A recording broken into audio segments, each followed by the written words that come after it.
অনেক সময় আগে কোনো এক দেশে ফিরোজ বখত নামের একজন রাজা রাজত্ব করতেন। তিনি খুব দয়ালু এবং ন্যায়পরায়ণ ছিলেন। তার রাজ্যে বাঘে গরুতে এক ঘাটে জল খেত। কৃষক হোক বা বাঘের দেখাশোনা করার লোক, সবাই সুখী ছিল। ব্যবসায়ী হোক বা সেবক, সবাই সুখ সুবিধার সম্পন্ন ছিল। খারাপ কাজের দিকে কারো কোনো খেয়াল ছিল না।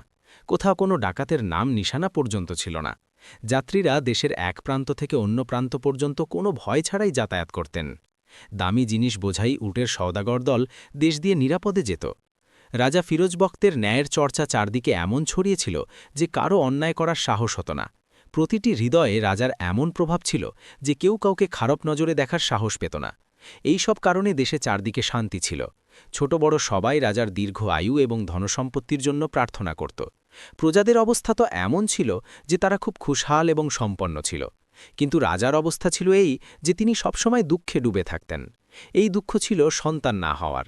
দিনরাত তাকে এই চিন্তাই কষ্ট দিত যে আমার পরে এই রাজ্যের উত্তরাধিকারী কে হবে। পুত্রের ইচ্ছা এমন ছিল যে সবসময় তাকে অস্থির রাখত। শেষ পর্যন্ত তার দশা দেখে ঈশ্বরের দয়া হল, এবং সেই সময় যখন তার বয়স ৬০ বছর হয়ে গিয়েছিল এবং তিনি সন্তানের আশা ছেড়ে দিয়েছিলেন, তখন তার রানীর ঘরে একটি ছেলে জন্ম নিল। ছেলে তো নয়, যেন চাঁদের টুকরো। এত সুন্দর যে দেখত সেই অবাক হয়ে যেত। তার জন্য দূর দূরান্ত থেকে গুরুদের ডাকা হলো, যাতে তাকে সব বিদ্যা এবং কলা শেখানো যায়। সেই শিক্ষা এবং লালন পালনের কারণে রাজকুমার জানে আলম এমন যোগ্যতা পেল যে ১০ বছর বয়সেই সে সিংহের শিং উপড়ে ফেলত। ধারালো তলোয়ার, বল্লম, তলোয়ার এবং সব অস্ত্র চালানোতে সে এমন দক্ষতা পেল যে যে দেখত সেই অবাক হয়ে যেত। সুন্দর তো সে ছিলই, যখন মানুষ তার কৌশল দেখত তখন থাম না দিয়ে তার প্রশংসা করত। প্রজারা যেমনিভাবে রাজা ফিরোজ বখতের জন্য প্রাণ দিত, তেমনিভাবে রাজকুমার জানে আলমকে দেখে দেখে বাঁচত। একদিন রাজকুমার জানে আলম ঘোড়ায় চড়ে ঘুরতে বের হল। কিছু সেবক এবং সৈনিক নিরাপত্তার জন্য সাথে ছিল, আর আগে আগে লোকেরা রাস্তা পরিষ্কার করার ডাক দিতে দিতে যাচ্ছিল। এক জায়গায় রাজকুমার দেখে যে অনেক লোক জমা হয়ে আছে, একটা ভিড় লেগেছে, এবং সেই ভিড় থেকে বারবার প্রশংসার চিৎকার উঠছে। ৮০ বছর বয়স, তুলোর মতো সাদা লম্বা দাড়ি, এক বৃদ্ধ ব্যক্তি খাঁচা হাতে দাঁড়িয়ে আছেন। খাঁচায় একটি সুন্দর তোতা পাখি আছে যে নানা রকম কৌতুক এবং মজার গল্প শোনাচ্ছে, আর লোক খুশি হয়ে তালি বাজাচ্ছে। রাজকুমারকে দেখেই তোতা সেই বৃদ্ধকে বলতে লাগল, ওহে বড় ভাই, আজ তোমার ভাগ্যের তারা চমকে উঠেছে। রাজকুমার জানে আলমের মতো রাজকুমার তোমার কাছে এসেছেন। আজ তোমার ভাগ্য বদলে যাবে। তোতা পাখির এই কথা শুনে রাজকুমার জানে আলম অবাক হয়ে গেল। লোকেরা একপাশে সরে গিয়ে রাজকুমারকে রাস্তা করে দিল। রাজকুমার ঘোড়া এগিয়ে নিয়ে গেল এবং সেই বৃদ্ধের কাছ থেকে তোতার খাঁচাটি হাতে নিল। তারপর তোতার দাম জিজ্ঞেস করল।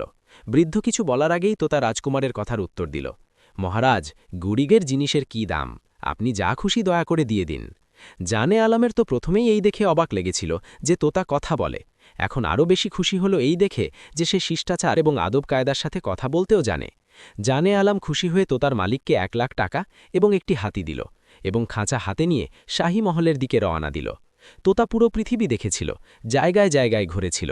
সে রাজকুমার জানে আলমকে এমন সব মজার গল্প শোনাত, এমন সব অদ্ভুত কথা বলত যে রাজকুমারের তার প্রতি অনেক মায়া জন্মে গেল। দিন রাত সে কোনো সময়েই তোতাকে নিজের থেকে আলাদা করত না। তোতার কথায় সে যতটা আনন্দ পেত তা শব্দ দিয়ে বোঝানো সম্ভব নয়। তোতাও রাজকুমারের আগ্রহ দেখে এমন কথা বলত যে বড় বড় বুদ্ধিমানরা অবাক হয়ে যেত এবং পণ্ডিতদের মাথা ঘুরে যেত। মহলের দাসীরাও তোতার কথা খুব আগ্রহ নিয়ে শুনত, এবং যখন তোতা কথা বলত তখন তারা কাজ ছেড়ে কোনো না কোনো বাহানায় তার কথা শোনার জন্য জানে আলমের কাছে থাকত। রাজকুমার জানে আলম নিজেকেও খুব সুন্দর মনে করত। তার ধারণা ছিল যে পৃথিবীতে আমার চেয়ে বেশি সুন্দর আর কেউ নেই। একদিন সে রেশমি পোশাক পরে সোনার চেয়ারে বসল, আয়না সামনে রেখে নিজের রূপ দেখতে লাগল এবং নিজের প্রশংসা করতে লাগল। কিছুক্ষণের মধ্যে দাসীরাও সেখানে চলে এলো। রাজকুমারকে নিজের রূপের মনে মনে প্রশংসা করতে দেখে তারাও একে অপরের চেয়ে বেশি করে রাজকুমার জানে আলমের প্রশংসা করতে শুরু করল। একজন বলল, মহারাজের সামনে তো চাঁদও ফিকে লাগে। দ্বিতীয়জন বলল, এমন রূপের ওপর তো সূর্যকেও কুরবান করা যায়। সূর্যও দেখলে লজ্জায় নিজের মুখ মেঘের আড়ালে লুকিয়ে নেবে। তৃতীয়জন বলল, আরে আমাদের রাজকুমারকে তো ঈশ্বর নিজে নিজের হাতে বানিয়েছেন। চতুর্থজন বলল, আমাদের রাজকুমারকে ভগবান এমন রূপ দিয়েছেন যে পরীরাও দেখলে লজ্জা পাবে। পঞ্চমজন বলল, আরে আমাদের রাজকুমার তো সৌন্দর্যে নিজের উপমা নিজেই, এমন মানুষ আগে কখনো হয়নি আর হবেও না। দাসীরা তো এভাবে বাড়িয়ে বাড়িয়ে রাজকুমারের প্রশংসায় আকাশ পাতাল এক করছিল, আর তোতা নিজের খাঁচায় চুপচাপ বসেছিল। তার এই চুপ থাকা দেখে রাজকুমারের খুব অবাক লাগল। সে বলল, মিঠু ভাই, তুমি কেন চুপ? আমার চেয়েও সুন্দর কি পৃথিবীতে কেউ আছে? তোতা তাও চুপ থাকল। এবার জানে আলমের রাগ হয়ে গেল। সে বলল, শোনো মিঠু, যদি তুমি এই কথার উত্তর না দাও তবে আমি তোমার ঘাড় মটকে দেব। তোতা উত্তর দিল, স্বামী, আমি মিথ্যে বলতে চাই না, আর সত্যি বললে ফল খারাপ হবে। ভালো এটাই যে আমার মুখ খুলবেন না, আমাকে দিয়ে সত্যি বলবেন না। এতে রাজকুমার জানে আলম আরও রেগে গেল এবং বলতে লাগল, তুমি এসব কি কথা বলছ? খারাপ হয়তো হোক, আমাদের তাতে চিন্তা নেই, তুমি যা জানো সত্যি সত্যি বলো। এটা শুনে তোতা একটা দীর্ঘশ্বাস নিল এবং বলতে লাগল, যেমন মহারাজের ইচ্ছা। আপনি যদি সত্যি জানতে চান তবে শুনুন। এখান থেকে অনেক দূরে উত্তরে একটি দেশ আছে, জর্নিগার সেই দেশের নাম। সেই দেশ এত সুন্দর যে কারো স্বপ্নেও কখনো আসেনি। ওখানকার রাজকুমারী আঞ্জুমান আরার চেয়ে পৃথিবীতে আর কেউ সুন্দর নেই। তার রূপ সত্যি প্রাণ কেড়ে নেয় এবং সূর্য তাকে দেখে লজ্জায় মুখ লুকায়। সোনালি ডানাওয়ালা পাখিরা দিনরাত তার সেবায় থাকে। আপনার এই দাসীরা যদি তাকে দেখে ফেলে তবে লজ্জায় ডুবে মরবে। তোতার এই কথা শুনে সব দাসীদের খুব লজ্জা লাগল এবং তারা চুপচাপ সেখান থেকে সরে পড়ল। রাজকুমার জানে আলমের অবস্থাও বিচিত্র হয়ে গেল। সে তোতাকে বলল, মিঠু ভাই, সত্যি কি রাজকুমারী আঞ্জুমান আরার চেয়ে সুন্দর পৃথিবীতে কেউ নেই? তোতা উত্তর দিল, আমি যা নিবেদন করেছি সত্যি করেছি মহারাজ, সেবকের মিথ্যে বলা সাজে না। তখন রাজকুমার বলল, তবে তো আমি আঞ্জুমান আরাকে দেখবই, কালই তার দেশের দিকে রওনা দেব। এতে তোতা রাজকুমার জানে আলমকে বোঝানোর চেষ্টা করল যে রাজকুমারী আঞ্জুমান আরার দেশে পৌঁছনো সহজ কাজ নয়। 1 বছর তো সেখানে পৌঁছতে লাগবে এবং রাস্তায় হাজারো অসুবিধে আছে। কিন্তু জানে আলম একটা কথাও শুনল না এবং তোতাকে বলল, এখন যাই হোক, রাজকুমারী আঞ্জুমান আরাকে দেখেই ছাড়ব। তোতা যখন দেখল রাজকুমার নিজের কথায় অনড় হয়ে আছে, তখন বলল, যেমন মহারাজের ইচ্ছা। যদি আপনি রাজকুমারী আঞ্জুমান আরা পর্যন্ত পৌঁছতে চান তবে আমি আপনাকে সেখানে নিয়ে যাব। কিন্তু একটা শর্ত আছে, আপনাকে আমার কথা মানতে হবে। আমার কথা না মানলে কষ্ট পাবে, ধোঁকা খাবে এবং আমাকে আর পাবে না। শেষ পর্যন্ত আফসোস করতে থাকবে। তো তার কথা শুনে রাজকুমার বলল, তুমি যা বলবে তাই করব। এবার আমাকে তাড়াতাড়ি আঞ্জুমান আরার কথা বলো যে তার দেশ কোথায়। তোতা রাজকুমার জানে আলমকে বিস্তারিতভাবে জর্নিকার দেশ সম্পর্কে জানাল। সব তথ্য পাওয়ার পর রাজকুমার মন্ত্রীর ছেলেকে ডাকল। এই মন্ত্রীর ছেলে রাজকুমারের গভীর বন্ধু ছিল। দুজন ছোটবেলায় একসাথে খেলেছিল এবং একে অপরকে খুব ভালোবাসত। রাজকুমার যখন তার কাছে নিজের ইচ্ছের কথা জানাল তখন সে তখনই রাজি হয়ে গেল। এবার রাজকুমার তাকে আদেশ দিল যে 2টো দ্রুতগামী ঘোড়া যেন তৈরি রাখে। আমরা সকালে এখান থেকে জর্নিগারের উদ্দেশ্যে বেরিয়ে যাব। রাজকুমারের এই সিদ্ধান্তের খবর যখন রাজা ফিরোজ বখত এবং রানীর কাছে পৌঁছল তখন তারা তাকে আটকানোর চেষ্টা করলেন। পথের কষ্টের কথা বলে ভয় দেখালেন, নিজেদের ভালোবাসার দোহাই দিলেন, নানাভাবে বোঝালেন। কিন্তু রাজকুমার যে সংকল্প করেছিল তা থেকে এক পাও নড়ল না। রাজা এবং রানী যখন দেখলেন ছেলে খুব জেদ ধরছে তখন তারাও ধৈর্য ধরে চুপ হয়ে গেলেন। তাদের কাছে ঈশ্বরের ইচ্ছাকে মেনে না নেওয়া ছাড়া আর কোনো উপায় ছিল না। পরের দিন রাজকুমার মন্ত্রীপুত্র, কিছু সৈনিক এবং সেবকদের সাথে নিয়ে যাত্রায় বেরিয়ে পড়ল। রাজা ফিরোজ বখত এবং তার রানী ভারাক্রান্ত মন আর অশ্রুসজল চোখে রাজকুমারকে বিদায় দিলেন এবং প্রার্থনা করলেন যেন ঈশ্বর তোমাকে কুশলে ফিরিয়ে আনেন। নগরের মানুষজনও রাজকুমারের বিদায়ের সময় সেখানে উপস্থিত ছিল। সবাই রাজকুমারের সুরক্ষা এবং সাফল্যের জন্য প্রার্থনা করছিল। রাজকুমার জানে আলাম এবং মন্ত্রীপুত্র দুজনে যাত্রায় বেরোলেন। সামনে তারা দুজনে আর তাদের পিছনে সৈনিক এবং সেবকরা ঘোড়ায় চড়ে যাচ্ছিল। তাদের মাথার ওপর দিয়ে তোতা উড়ে যাচ্ছিল এবং রাস্তা বলে দিচ্ছিল। তারা সারা দিন যাত্রা করত এবং রাতে কোথাও বিশ্রাম নিত, নতুন খাবার খেত, নতুন জল পান করত। অনেক দিনের যাত্রার পর তাদের পথ একটি খুব অদ্ভুত বনের মধ্য দিয়ে গেল। দেখতে তো সেটি বন ছিল, কিন্তু কোনো সাজানো লোকালয়ের চেয়েও অনেক বেশি সুন্দর দেখাচ্ছিল। দূর দূরান্ত পর্যন্ত শুধু ফুল আর ফুল ফুটে থাকতে দেখা যাচ্ছিল। চারদিক থেকে সুগন্ধ ভেসে আসছিল। রাজকুমার এবং মন্ত্রীপুত্র বনের সৌন্দর্য দেখে মনে মনে আনন্দিত হচ্ছিল যে হঠাৎ একদিক থেকে 2টো হরিণ বেরিয়ে এলো। খুব সুন্দর আর মিষ্টি 2টো হরিণ। তাদের দেখে রাজকুমার জানে আলমের মন চঞ্চল হয়ে উঠল। সে মন্ত্রীপুত্রকে বলতে লাগল, কত সুন্দর হরিণ, যদি এদের জ্যান্ত ধরা যায় তবে কেমন হয়? মন্ত্রীপুত্রও সায় দিল এবং দেখতে দেখতে দুজনেই নিজেদের ঘোড়া সেই হরিণগুলোর পিছনে ছুটিয়ে দিল। হরিণগুলো এতক্ষণ যারা ধীরে ধীরে চলছিল, ঘোড়া আসতে দেখে লাফাতে শুরু করল। রাজকুমার এবং মন্ত্রীপুত্র নিজেদের ঘোড়াকে প্রচণ্ড গতিতে ছোটাল। অমনি তোতা ওপর থেকে চেঁচিয়ে উঠল, মহারাজ, এ কি অনর্থ করছেন? এটা জাদুর বন, ওই হরিণগুলোর পিছনে যাবেন না, বিপদে পড়ে যাবেন, বৃথা প্রাণ হারাবেন। কিন্তু এই অবস্থায় তোতা বেচারার কথা কে শোনে? সে মাথায় হাত দিল, কিন্তু কেউ শুনল না। বিচারা নিরুপায় হয়ে একটি গাছে গিয়ে বসল। জানে আলাম এবং মন্ত্রীপুত্র হরিণগুলোর পিছনে ঘোড়া ছুটিয়ে কোথায় যে চলে গেল, সৈনিক এবং সেবকরা যারা সাথে ছিল তারাও পিছনে পড়ে রইল। ২-৪ মাইল পর্যন্ত তো দুটো হরিণ একসাথে দৌড়াল, তারপর একটি হরিণ একদিকে এবং অন্যটি অন্যদিকে চলে গেল। একজনের পিছনে রাজকুমার আর অন্যজনের পিছনে মন্ত্রীপুত্র।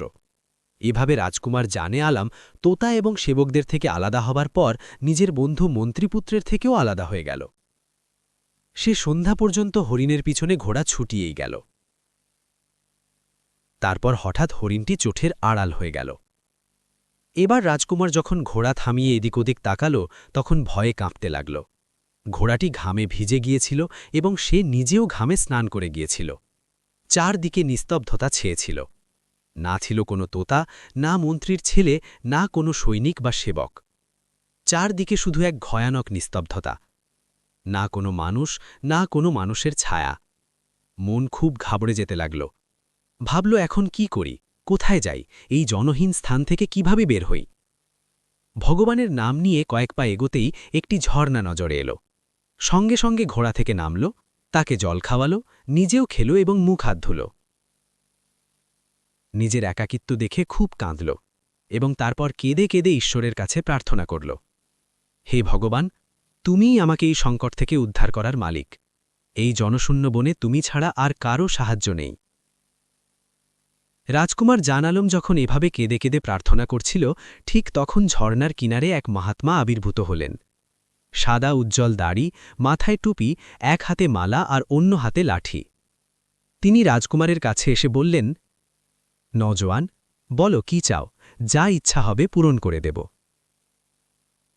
মহাত্মার কথা শুনে জান আলম এত খুশি হল যে সে ভুলেই গেল সে পথ হারিয়েছে এবং জঙ্গলে আটকে আছে।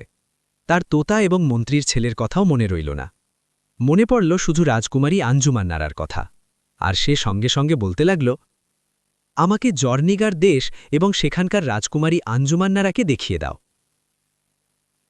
সেই মহাত্মা তার কথা শুনে হাসলেন এবং বলতে লাগলেন, সুবহানাল্লাহ, জাদুর জঙ্গলে ফেসে আছো, এখান থেকে বের হবার চিন্তা করছো না, আঞ্জুমান নারাকে দেখতে চাও।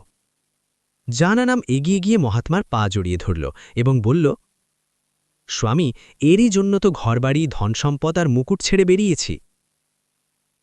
মহাত্মা যখন জান আলমের জেদ দেখলেন, তখন তাকে চোখ বন্ধ করতে বললেন। রাজকুমার আদেশ পালন করল।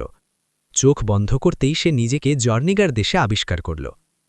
আরেকটি সোনালী সিংহাসনে রাজকুমারী আঞ্জুমান নারার এক ঝলক দেখতে পেল। তাকে দেখে রাজকুমার জান আলম অজ্ঞান হতে লাগল। মহাত্মা এটি দেখে তার কাঁধে হাত রাখলেন এবং বুঝিয়ে বলতে লাগলেন, ধৈর্য ধরো, সাহস রাখলে সব কাজ সহজ হয়ে যায়। তারপর তিনি রাজকুমারকে একটি ছোট পটিয়া দিলেন। এটি লোহে সুলেমানি। যখন কোনো কঠিন সময় আসবে বা কোনো বিপদ পড়বে, তখন এই পটিয়াটি দেখে নিও। এতে যা লেখা আছে সেই অনুযায়ী কাজ করো। ভগবান চাইলে সব বাধা সহজ হয়ে যাবে, সব বিপদ থেকে মুক্তি পাবে। এই বলে মহাত্মা আবার রাজকুমারকে চোখ বন্ধ করতে বললেন।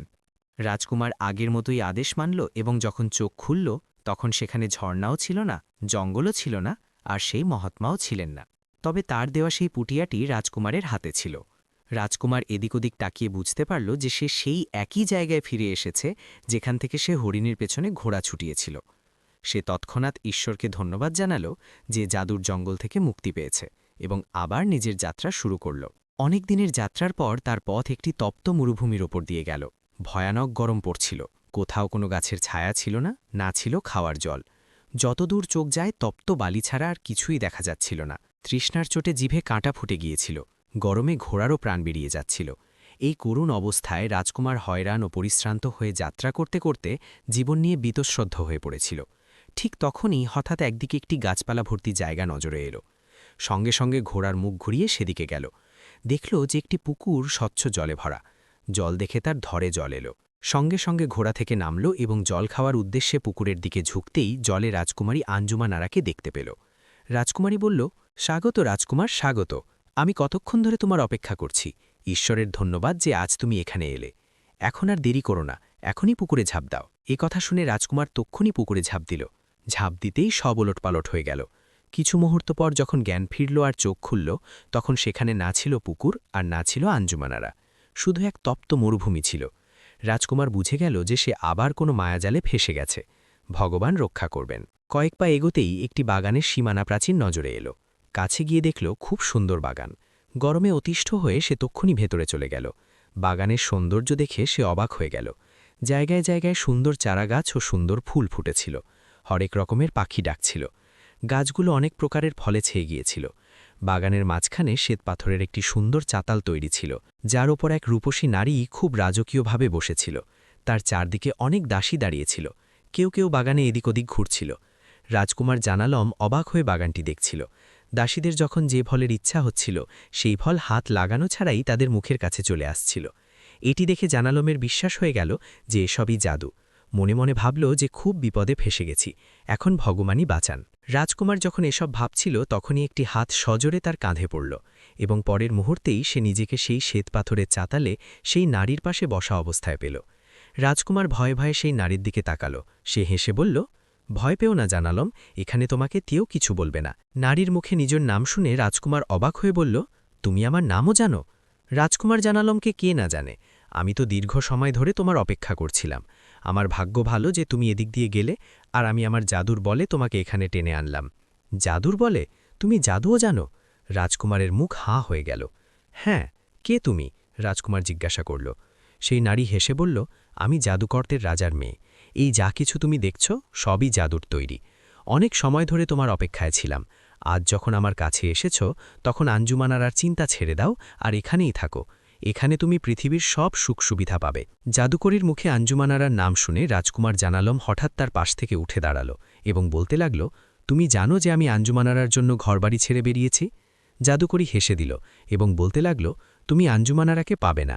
তার কাছে পৌঁছতে অগণিত বিপদ আসবে, আর হতে পারে সেই চেষ্টায় তোমার প্রাণ চলে যাবে। বুদ্ধিমান সেই যে নিজের প্রাণকে বিপদে ফেলে না। এখানেই থাকো আর দিনরাত ভোগবিলাসে মজে থাকো। এসব সুখ তোমার পায়ের কাছে। রাজকুমার বলল, আমি আঞ্জুমানারা ছাড়া অন্য কাউকে কখনো বিয়ে করব না। জাদুকরী আবার হাসল এবং বলতে লাগল, তুমি হয়তো আমার এবং আমার বাবার জাদুর শক্তি জানো না। আমি পলক ফেলার আগেই আঞ্জুমানারার এবং তোমার বাবা ফিরোজ বক্তের দেশ পুড়িয়ে ছাই করে দিতে পারি, কিন্তু আমি তোমার উপর কড়াকড়ি করতে চাই না। জাদুকরী তাকে অনেক বোঝালো, অনেক মিষ্টি মিষ্টি কথা বলল, নানা রকম লোভ দেখালো, কিন্তু রাজকুমার কিছুতেই রাজি হল না। যখন জাদুকরী দেখল রাজকুমার কোনো মতেই মানছে না, তখন সে উঠে দাঁড়িয়ে বলল, শোনো রাজকুমার, যতক্ষণ আমার কথা না মানবে ততক্ষণ এখান থেকে মুক্তি পাবে না। জাদুকরী এই বলে চারদিকে হাত ঘোরাল। অন্ধকার নেমে এলো এবং রাজকুমার সেই অন্ধকারে এমনভাবে ফেসে গেল যেমন ঘূর্ণিপাকে নৌকা ফেসে যায়। কিছুক্ষণ পর যখন অন্ধকার কাটল, তখন সে দেখল জাদুকরী সেখান থেকে চলে গেছে। তার কোনো দাসীকেও সেখানে দেখা যাচ্ছিল না। রাজকুমারের তক্ষুনি মনে হল যে আমার এখান থেকে পালিয়ে যাওয়া উচিত। এই সিদ্ধান্ত নিয়েই সে বাগানের দেওয়ালের দিকে এগোল, কিন্তু সে দেখে অবাক হল যে বাগানের দেওয়ালের কোথাও কোনো দরজা নেই। দেওয়ালটি এত উঁচু হয়ে গিয়েছিল যে সে ওটা টপকাতেও পারছিল না। নিরুপায় হয়ে সে ফিরে এলো এবং পাগলের মতো বাগানে চক্কর দিতে লাগল। অনেক দিন ধরে রাজকুমার জানালম পাগলের মতো বাগানে ঘুরল। জাদুকরী সব দেখছিল, কিন্তু বলতো যে যতক্ষণ তুমি আঞ্জুমানারার কথা না ভুলবে ততক্ষণ মুক্তি পাবে না। রাজকুমার খুব অবাক ও চিন্তিত ছিল যে কি করবে আর কি করবে না। হঠাৎ একদিন তার সেই পটিয়ার কথা মনে পড়ল, যা ঝরনার কিনারে মহাত্মা দিয়েছিলেন। মহাত্মা বলেছিলেন যে যখনই কোনো বিপদ হবে তখনই পটিয়াটি দেখে নিও, আর যা লেখা আছে সেই অনুযায়ী কাজ করো। রাজকুমারের নিজের ওপর খুব দুঃখ হল যে এতক্ষণ কেন তার কথা মনে পড়েনি। এতদিন ধরে জাদুকর্ণীল বাগানে বন্দি আছি, প্রথম দিনই যদি পটিয়াটি দেখতাম তবে মুক্তি মিলত। যা হোক, এখন দেখি। এই ভেবে রাজকুমার সেই পটিয়া দেখল। তাতে একটি ছবি আঁকা ছিল। প্রতিটি ঘরে ভগবানের নাম লেখা ছিল। একটি ঘরে লেখা ছিল যে যদি কোনো ব্যক্তি কোনো জাদুকরীর হাতে বন্দী হয় তবে এই মন্ত্র পড়লে মুক্তি পাবে, অথবা জাদুকরীর ঘরে আটকা পড়লে এটি পড়তে পড়তে যেদিকে চাইবে চলে যেতে পারবে। আর যদি কেউ জাদু করার সময় তার ওপর ফুঁ দেয় তবে তার প্রভাবে জাদুকর পুড়ে ছাই হয়ে যাবে। পটিয়ায় এসব দেখে রাজকুমার খুশিতে আত্মহারা হয়ে গেল।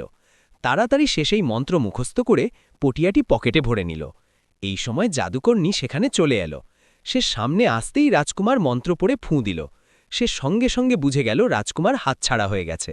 সে তার ওপর নিজের জাদু চালালো, কিন্তু রাজকুমারের ওপর তার কোনো প্রভাব পড়ল না এবং সে একদিক দিয়ে চলতে লাগল। জাদুকর্ণী রেগে গিয়ে একটি নারকেল নিল, তার ওপর কিছু পড়ে ফুঁ দিল এবং সেই নারকেল রাস্তায় আছড়ে মারল। নারকেল ফাটতেই সেখান থেকে হাজার হাজার অজগর বের হল, যাদের মুখ থেকে আগুনের শিখা বেরোচ্ছিল। অন্য কেউ হলে ভয়েই তার প্রাণ বেরিয়ে যেত, কিন্তু রাজকুমার সাহস হারাল না এবং মন্ত্র পড়ে ফুঁ দিল। মন্ত্রের প্রভাবে সেই সব অজগর জল হয়ে গেল।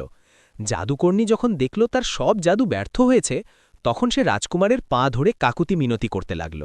কিন্তু রাজকুমার জানালম তার একটা কথাও শুনল না। সে বলল, তুমি তো তোমার জাদুর বলে আমার আর আঞ্জুমানারার দেশ পুড়িয়ে ছাই করতে পারতে। কোথায় গেল এখন তোমার সেই জাদু? সৌভাগ্য মনে করো যে আমি তোমাকে কিছু বলিনি। আমি চাইলে তোমাকেও পুড়িয়ে ছাই করে দিতে পারতাম। এই বলে রাজকুমার জাদুকর্ণীকে ছাড়তে ফেলে সেখান থেকে চলে গেল। ভগবানের নামের শক্তিতে জাদুকর্ণীর জাল থেকে মুক্তি পাওয়ার পর সে কিছুক্ষণের মধ্যেই সেই পুকুরে পৌঁছে গেল। দেখল তার বিশ্বস্ত ঘোড়াটি পাথরে মাথা ঠুকে ঠুকে মরে গেছে। রাজকুমার তার মৃতদেহ দেখে খুব দুঃখ পেল। সে ভগবানের নাম নিয়ে পায়ে হেঁটে জর্নিগার দেশের দিকে রওনা হল। জর্নিগার দেশ জাদুকর্ণীর পুকুর থেকে প্রায় 50 মঞ্জিল দূরে ছিল। রাজকুমার জানালম একা পায়ে হেঁটে যাত্রার কষ্ট সহ্য করে পায়ে ফোসকা নিয়ে ক্লান্ত অবস্থায় কয়েক মাস পর সেই দেশে পৌঁছল। তোতা যেসব কথা বলেছিল তা সব এই দেশে মিলল। চারদিকে ঝর্ণা, চারদিকে সবুজ আর ফুলের মেলা। যেমন শুনেছিল তার চেয়েও অনেক বেশি সুন্দর দেখল। রাজকুমার জানালম খুশি হয়ে এগোতে লাগল। একদিন যখন বেলার শেষ ভাগ, হঠাৎ সে দেখল সূর্যের মতো একটি জিনিস জ্বলছে। এমন উজ্জ্বল আলো যে চোখ রাখা যাচ্ছিল না। সে ভাবতে লাগল, সূর্য পূর্ব ও পশ্চিম বাদ দিয়ে উত্তর দিকে কিভাবে উঠল। মনে খুব অবাক হলেও উৎসাহ এত বেশি ছিল যে যাত্রার কষ্ট পাত্তা না দিয়ে দ্রুত পা বাড়াল। যখন কাছে পৌঁছল তখন বুঝতে পারল সূর্যের মতো উজ্জ্বল সেই জিনিসটি আসলে এই দেশের রাজার প্রাসাদ। প্রাসাদটিকে কাছ থেকে দেখে রাজকুমারের চক্ষু চড়কগাছ হয়ে গেল। এমন শানদার আর ঝকঝকে প্রাসাদ সে কখনো দেখেনি আর শোনেনি। প্রাসাদের দ্বার তার সামনে ছিল। দ্বার দেখে তার বুদ্ধির চক্কর খেয়ে গেল। তার ওপর সোনারূপার এত কাজ ছিল এবং মণি ও অন্যান্য দামি পাথর এত অধিক পরিমাণে বসানো ছিল যে নজর থমকে যাচ্ছিল। সে ভাবছিল যে প্রাসাদের দ্বার যখন এমন, সেই প্রাসাদ তো আরও সুন্দর হবে। আর তারপর এই প্রাসাদের অধিবাসীরাই বা কত না জানি সুন্দর হবেন। এখন পর্যন্ত রাজকুমার কেবল নিজের অনুমান থেকে ভেবেছিল যে এই দেশ সেই রাজকুমারীরই, যার খোঁজে সে বনে বেরিয়েছে। এখন পর্যন্ত সে কাউকে কিছু জিজ্ঞাসা করেনি। দ্বারে 2 জন প্রহরী দাঁড়িয়েছিল। তাদের জিজ্ঞাসা করল যে, ভাই, এই নগরের নাম কি আর এখানকার রাজাকে? তাদের মধ্যে একজন বলল, আপনি কোথা থেকে আসছেন? রাজকুমার বলল, এ তো সেই কথা হলো যে প্রশ্নের বদলে প্রশ্ন। এতে দ্বিতীয় প্রহরী বলল, রাগ করবেন না যাত্রী, এই দেশকে জর্নিগার বলে। এ কথা শোনা মাত্রই রাজকুমার জানে আলম ভগবানকে ধন্যবাদ জানাতে লাগল। চেহারা সোনার মতো উজ্জ্বল হয়ে উঠল। দীর্ঘ সময় ধরে মনের ওপর যে বিষণ্ণতা ছেয়েছিল তা এক নিমেষেই দূর হয়ে গেল। মনে মনে বারবার ঈশ্বরের প্রতি কৃতজ্ঞতা জানাচ্ছিল যে আমার পরিশ্রম সফল হয়েছে। জর্নিগার দেশ পর্যন্ত তো এসে পৌঁছেছি। এখন ভাগ্য সাথ দিলে রাজকুমারী আঞ্জুমান আরা পর্যন্তও পৌঁছে যাব। রাজকুমার প্রাসাদের দ্বারে দাঁড়িয়ে ভাবনায় ডুবেছিল। এমন সময় সে এক অদ্ভুত ব্যাপার দেখল। প্রাসাদে যে দরবারি ও সরকারি কর্মচারীরা যাতায়াত করছিল তারা সবাই কালো পোশাক পরেছিল। রাজকুমারের মন ঘাবড়ে গেল। সে প্রত্যেকের মুখের দিকে তাকাচ্ছিল, পা বাড়াতে পারছিল না। মনে মনে বলছিল যে, ভগবান রক্ষা করো, এ তো কোনো ভালো লক্ষণ নয়।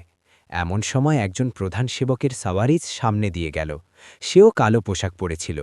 রাজকুমার এগিয়ে গিয়ে অভিবাদন জানাল।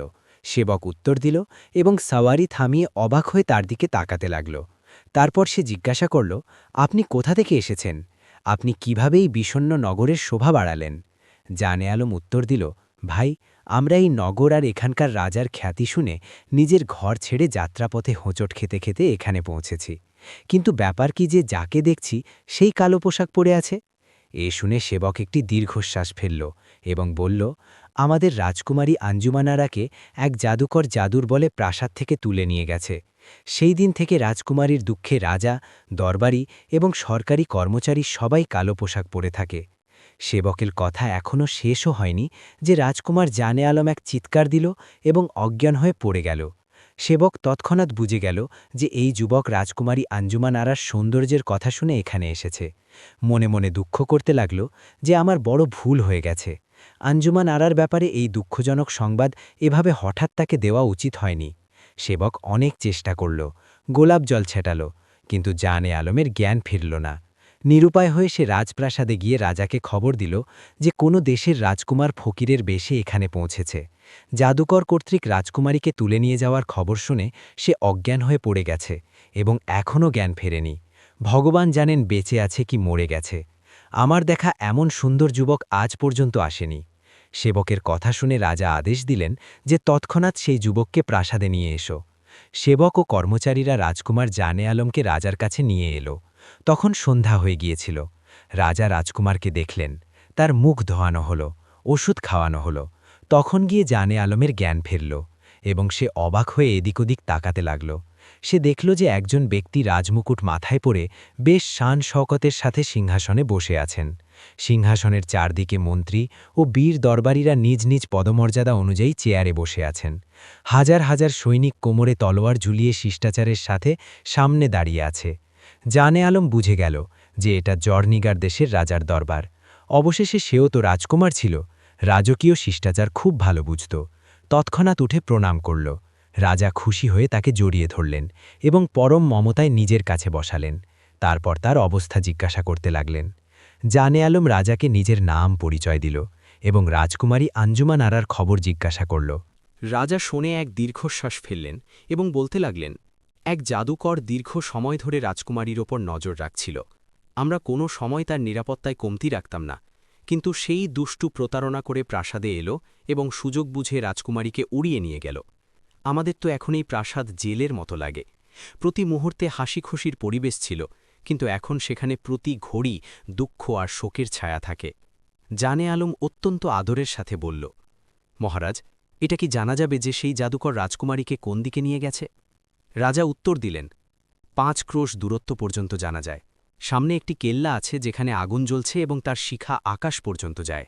সেখানকার খবর কিছু জানা যায় না, বুদ্ধি কাজ করে না যে ব্যাপারটা আসলে কি। তবে এমন মনে হয় যে হয়তো ওটা জাদুর কারখানা। রাজকুমার জোশের সাথে বলতে লাগল, যদি জীবন বাকি থাকে তবে আমি সেই জাদু ভাঙব এবং ঈশ্বরের কৃপায় রাজকুমারীকে নিয়ে আসব।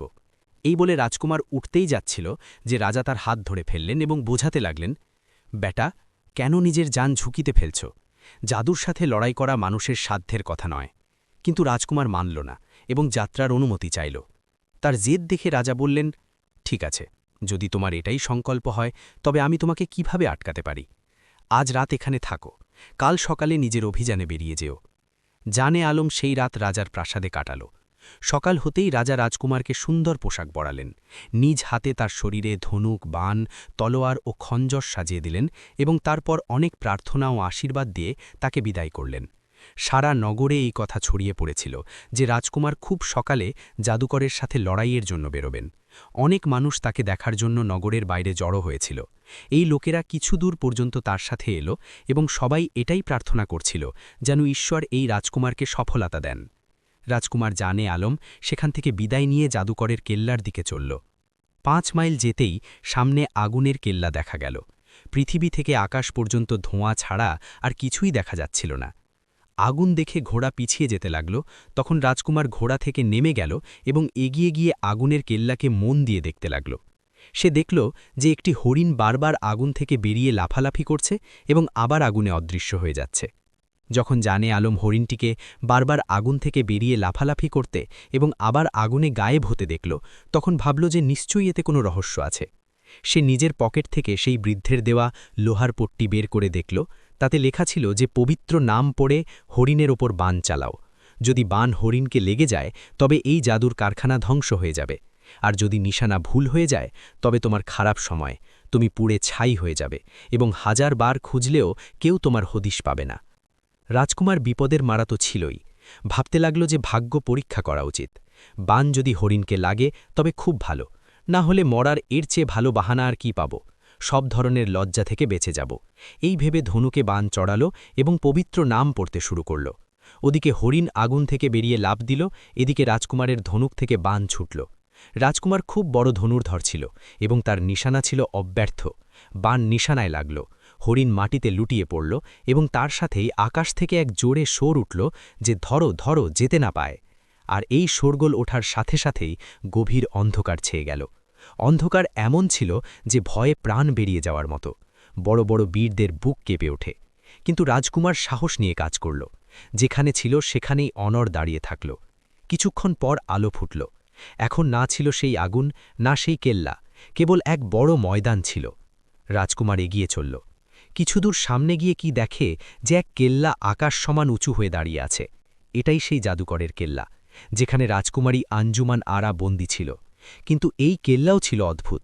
সেটা মাটি থেকে ৪-৫ হাত উঁচুতে একটি তক্তার ওপর ছিল, যা কুমোরের চাকার মতো এত দ্রুত ঘুরছিল যে চোখ দিয়ে দেখা যাচ্ছিল না। এই ঘুরন্ত তক্তার ওপর সেই কেল্লা টিকে ছিল। হঠাৎ সেই কেল্লা থেমে গেল। জানে আলম সেটা মন দিয়ে দেখতে লাগল। এই কেল্লা দেখতে খুব সুন্দর ছিল। দরজা এবং মিনারে নানা ধরনের ছবি আঁকা ছিল এবং জায়গায় জায়গায় হীরা জহরত বসানো ছিল। কিন্তু প্রতিটি দরজা বন্ধ ছিল। ভেতরে যাওয়ার কোনো পথ দেখা যাচ্ছিল না। জানে আলম কেল্লা দেখতে ব্যস্ত ছিল। এমন সময় কেল্লার এক উঁচু জানালা থেকে আওয়াজ এলো যে, হে মূর্খ, কেন নিজেকে মৃত্যুর মুখে ঠেলে দিচ্ছিস? এক্ষুনি ফিরে যা। আমার তোর যৌবনের ওপর ময়া হচ্ছে। আমি তোর প্রথম ভুল ক্ষমা করছি। চুপচাপ এখান থেকে চলে যা, নতুবা এমন হাল করব যে আকাশ দেখে রক্তের অশ্রু ঝরাবে। রাজা তোর শোকে প্রাণ ত্যাগ করবেন। কেউ তোর মাংস আর হাড়গড়ের খবরও পাবে না এবং তোর আত্মা কখনো শান্তি পাবে না। রাজকুমার এ শুনে অট্টহাসি দিল এবং বলল যে, তবে কি তুই আমার ভুল ক্ষমা করবি? বেশি লম্বাচড়া কথা বলিস না। তোর হরিণের যা দশা হয়েছে তোরও তাই হবে। সামনে আয়, তোর শক্তি দেখি।